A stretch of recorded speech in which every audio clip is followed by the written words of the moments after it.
Aurelius Augustinus, better known as Augustine of Hippo, or simply Saint Augustine, is one of the most influential writers and thinkers in the history of humankind.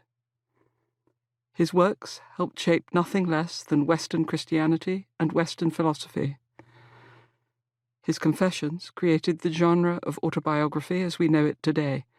His City of God offered a new view of human history and a new concept of happiness and justice.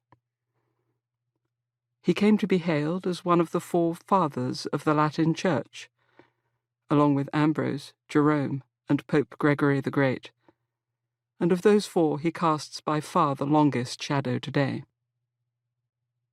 Yet in celebrating Augustine's influence on Western thought, we miss a key point. Augustine was African. For many centuries, his North African birth and Amazigh, Berber, heritage have been simply dismissed, and we have ignored the fact that all his greatest works emerged from an African context. Appropriated for a Western version of Christianity based in Europe, they are read as if it doesn't matter where they were written. Augustine the African, the man in his own surroundings, is submerged.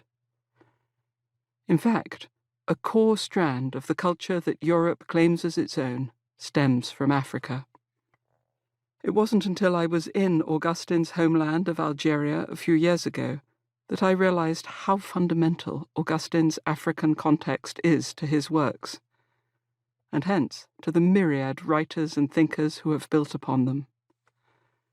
Walking through the silent ruins of Augustine's city in the late fall sunlight, with the mountains behind me veiled in an autumnal haze, and the blades of grass between the tumbled columns casting sharp little shadows, I looked out north toward the sea, in the direction of Italy, and I began to understand something of Augustine's deep ambivalence about the dominant force of Rome.